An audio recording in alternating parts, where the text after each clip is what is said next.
Hi there YouTube, it's me Gemma here at A Story and a Song, and I am coming to you today with my TBR for June. Now, what I have discovered in terms of TBRs is that I'm a mood reader. I'm gonna call this my TBR, but what it is really more of a sort of list with some wiggle room of things that I want to read in this month, but I can't make myself read things or else I will end up in a reading slump and no one will find that fun, especially not me. So first on my TBR is Tessa Dare, Say Yes to the Marquess. This is mainly the fault of the Naughty Librarian. I saw her talking about Tessa Dare, I read When a Scot Ties the Knot and picked this one up, so I'm hoping to read this one next. And it's, by the way, about a woman who has been waiting for her fiance for 8 years, and she's inherited a castle, scraped together some pride and made plans to break the engagement, but of course his half brother's going to come along and sweep her off her feet, so can't wait to see that. Now the next one is the fault of everyone on YouTube, and that's The Cruel Prince by Holly Black. What I know about it is there's fairies, someone's cruel, and there's a prince. And then we have Kitty and the House of Horrors, which is the next in the Kitty novel series. I have read another couple since I did my mini wrap up of them, and some more will probably appear in my end of May wrap up. But this one, Kitty basically goes on the supernatural edition of Big Brother, which promises to be fun and exciting. And then we have Patricia Gaffney, To Have and to Hold. This is one that's been sitting in my pile forever, and it's been called an emotional roller coaster complete with a dark, tortured hero, complex heroine and sex scenes so charged that I was riveted. So yeah, I'm in the mood for that. We'll see how that goes.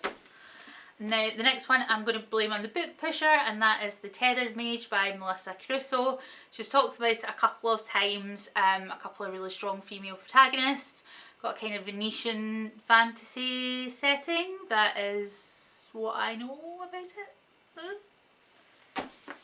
And then I picked up The Bear and the Nightingale because I have become somewhat enamoured of Russian folk tales and things of late. I also picked up a film, in fact, called I Am Dragon, which is in Russian with English subtitles, which is basically a girl is about to get married and is kidnapped by a dragon who turns out to be a really hot dude. So I picked this one up. Again, I don't know much about it. I know that it's about a girl who can't see Russian folk spirits, and it puts her into conflict with the local sort of Christian church. And then I have another Tessa Dare. I have The Duchess Deal, which basically the Scarred Duke of Ashbury returns from war. He realises he needs an heir and needs a wife. So when the vicar's daughter turns seamstress visits wearing a wedding dress, he decides on the spot that she'll do. So yeah, it's going to be another romance, hopefully with some steamy bits in it, and it'll be marriage of convenience turned marriage of love, which is one of my absolute favourite tropes. I have Days of Blood and Starlight by Laini Taylor. I finished the Muse of Nightmares duology today, so I'll pick this one up. I have to say, I know so many people love Daughter of Smoking Bone, but I found it so slow, so I'm hoping that the second book will pick the pace up a little bit, like Muse of Nightmares did after Strange Dreamers. So again, on my TBR, I'm not going to force myself to read it, but I would like to get it done in the month of June. And then another one that I've been putting off, Siege and Storm by Leigh Bardugo. I have been putting this off because I was spoiled for who Alina ends up with, and I wasn't happy about it.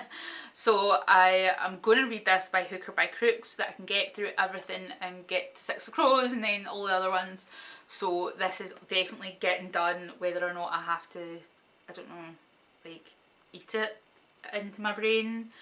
I wish I could listen to audiobooks, I really could, but I can't, because when I was a kid I used to fall asleep listening to audiobooks, and now if I try I automatically fall asleep, which is just not good when you're trying to take a book in.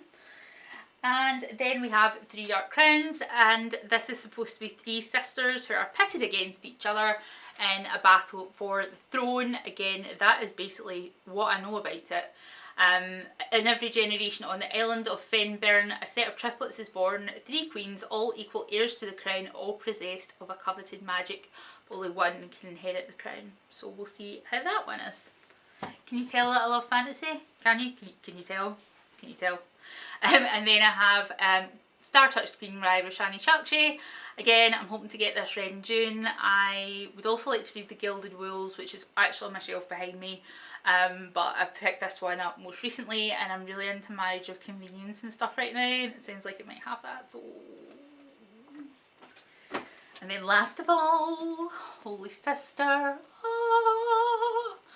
I basically devoured Red Sister and Grey Sister within like a day and a half. I'm desperate to read Holy Sister. This one's first on the list. It's getting started today. So that is my TBR for June. That's what I'm hoping to get read. But no doubt some of it will go by the wayside. Some of it will be replaced. Like I say, I'm not that great at keeping to a TBR unless it's for like a challenge or a readathon.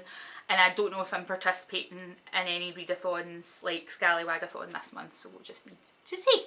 So link me down below to your TBRs, let me know what you're going to be reading this month, and have a great day, evening, morning, wherever you are. Hope it's great. Take care. Bye bye.